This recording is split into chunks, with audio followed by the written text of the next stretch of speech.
Oke. Selamat pagi seluruh siswa, Ibu, khususnya untuk kelompok hand sanitizer. Jumpa lagi dengan saya Ibu Helen. Udah lama kita nggak ketemu ya, tidak pernah bertatap muka, tapi ya saya bersyukur hari ini bisa melihat wajah-wajah anak-anak saya tetap tersenyum, tetap bahagia. Rajin cuci tangan kan? Rajin nggak cuci tangannya? Rajin, Bu. Iya, terima kasih. Oke, untuk mempersingkat waktu, saya akan mengajarkan tentang materi peluang.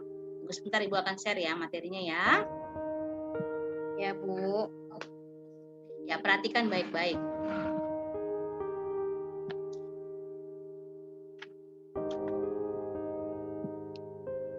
Ya, hari ini saya akan mengajarkan tentang materi peluang yang berkaitan dengan mata dadu, mata uang, kartu bridge, ya. Bersama saya Ibu Helen Astajiliwu. Nah, sebelumnya saya akan membacakan tentang konsep kompetensi dasar yang akan kita capai bersama-sama. Yang pertama, mendeskripsikan konsep peluang suatu kejadian menggunakan objek nyata dalam suatu percobaan. Kemudian untuk kompetensi keterampilannya, kita akan sama-sama menyajikan hasil penerapan konsep peluang untuk menjelaskan dari objek nyata melalui percobaan frekuensi relatif. Dan indikatornya sendiri adalah menentukan peluang kejadian, menentukan peluang suatu kejadian majemuk, dan menerapkan dan aturan peluang dalam pemecahan masalah nyata. Nah, tujuan pembelajarannya, kita sama-sama akan capai yang pertama, menentukan nilai peluang suatu kejadian dengan teliti, menentukan nilai peluang kejadian majemuk dengan tepat, dan menerapkan konsep dan aturan peluang dalam pemecahan masalah. Semuanya ini akan kita pelajari dalam materi peluang. Nah, sekarang Ibu mau tanya nih, buat si Putri Utari. Coba Putri, gambar yang pertama itu yang ada love, ada gambar seperti pohon, itu kira-kira gambar apa ya? Gambar kartu bridge, Bu. Iya. Selanjutnya Ibu mau tanya untuk Irma. Ayo Irma, yang di dalam mangkok itu kira-kira gambar apa ya? Gambar guli, Bu. Gambar guli. Ya, semuanya ini adalah berkaitan tentang materi peluang. Peluang itu sendiri adalah besarnya probabilitas atau kemungkinan berlangsungnya terjadi suatu kejadian. Kata peluang ini sering kita temukan. Misalnya nanti kalian akan mengikuti ujian UNBK, semua berharap akan lulus. Kemudian seperti saat ini lagi musim hujan, peluang akan turunnya hujan. Kemudian peluang untuk mendapatkan untung besar. Nah, seperti Wulan kan, bantu papanya jualan, pasti ingin mendapatkan peluang yang banyak, untung yang banyak. Nah, sebelum kita mempelajari peluang, kita juga harus tahu tentang ruang sampel. Ruang sampel itu adalah kumpulan dari hasil yang mungkin terjadi dari suatu percobaan. Banyaknya ruang sampel disimbolkan dengan NS. Kemudian kita harus tentukan juga titik sampel dari anggota-anggota dari ruang sampel. Dan kumpulan dari titik-titik sampel itu disebut kejadian. Jadi kita bisa gunakan rumus PA sama dengan NA per NS. Nah, contoh nih, sebuah kantong terdiri atas 4 kelereng merah, 3 kelereng biru, dan 5 kelereng hijau. Dari kelereng-kelereng tersebut akan diambil satu kelereng. Tentukan peluang terambilnya kelereng berwarna biru tersebut.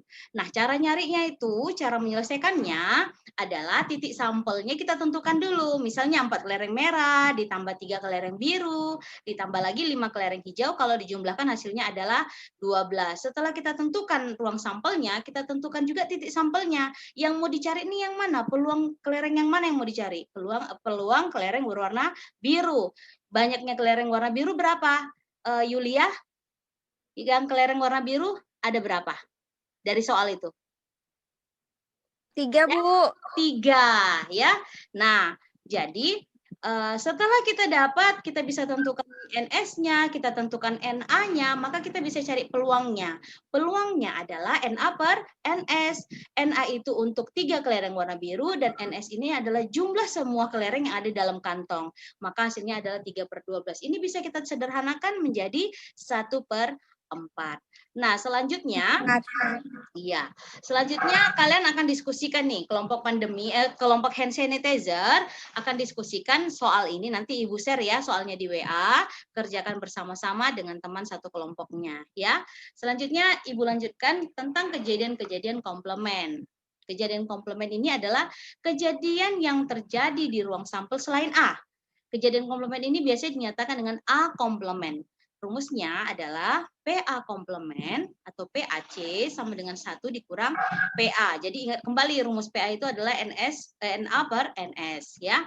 Contoh nih, jika peluang siswa SMK Taruna gagal dalam ujian adalah 0,001, tentukan peluang siswa SMK Taruna yang berhasil ikut ujian. Nah, cara pembahasannya kita tentukan dulu, misalkan A itu adalah yang gagal ujian. Tentunya yang A komplemennya adalah kejadian yang berhasil. Nah, berdasarkan persamaan komplement kejadian bisa diperoleh pakai rumus yang tadi yang sudah Ibu ajarkan. PAC sama dengan 1 dikurang PA. 1 dikurang berapa tadi yang gagal ikut ujian? 0, berapa Putri? 0,001. Iya. 0,0001. Iya, benar sekali. Jadi kita tinggal kurangkan 1 dikurang 0,0001 hasilnya adalah 0,9999. Nah, jadi itulah peluang SMK Taruna yang berhasil dalam ujian.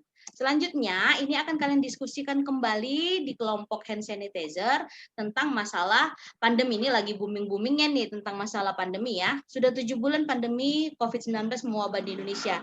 Tapi banyak orang yang dianjurkan untuk ngikut pemerintah, protokol kesehatan supaya terputus mata rantai pandemi ini. Jadi nggak banyak, tapi ada juga yang nggak taat rupanya ya. Kemungkinan yang tidak taat itu ada 0,25. Jadi sekarang tugas kalian adalah mencari berapa orang yang tidak taat. Gunakan rumus pakai A komplement tadi ya, PA komplement. Nah, selanjutnya ini ada tugas yang akan dikerjakan, tugas mandiri tentang soal perangkat kartu bridge yang akan diambil kartu merah nomor 10. Tentukan peluang terambilnya kartu berwarna merah. Ya, yang nomor 10. Itu bisa kalian kerjakan di rumah. Sekian, terima kasih buat waktunya. Jangan lupa semua tugas-tugas dikerjakan dari rumah saja. Tetap jaga kesehatan, ikuti protokol kesehatan. Jangan lupa cuci tangan, ya. Dan jangan lupa juga menggunakan masker, ya. Di mana saja jangan lupa. Terima kasih untuk waktunya, ya.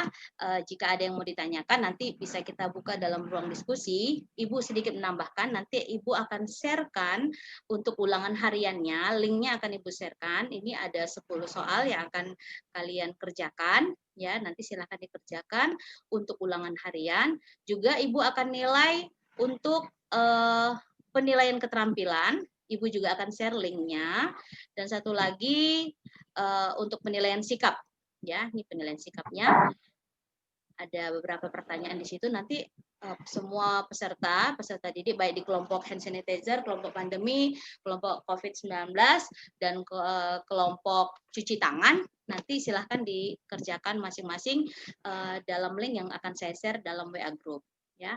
Nah, itu materi dari saya. Ada yang mau ditanyakan nggak untuk materi yang tadi sudah Ibu jelaskan?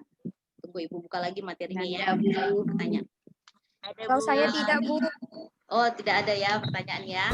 Nah, Ibu harapkan nanti jika ada pertanyaan bisa kita saling share, buka di WA group, boleh bertanya.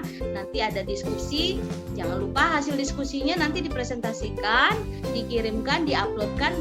Jangan lupa di-sharekan masuk di dalam Google Classroom-nya sesuai dengan kode yang sudah Ibu sharekan ke WA group. Nah, jadi harapan Ibu, anak-anak didik Ibu tetap belajar, walaupun kita tidak saling ketemu, tidak bisa bertatap muka, tapi kita masih tetap melaksanakan pembelajaran. Ya, itu saja dari Ibu. Harapan Ibu semua tugas-tugas bisa diselesaikan dengan tepat waktu, ya. Bisa ya? Coba mana senyumnya dulu? Senyum sehatnya mana? Senyumnya dulu. Oke, terima kasih. Ya, titip salam untuk kedua orang tua. Semoga aktivitas kalian tetap berjalan dengan baik, tapi jangan lupa pendidikan itu utama. Terima kasih ya untuk waktunya. Selamat siang. Selamat pagi semuanya. Pagi, Bu. Pagi. Terima kasih.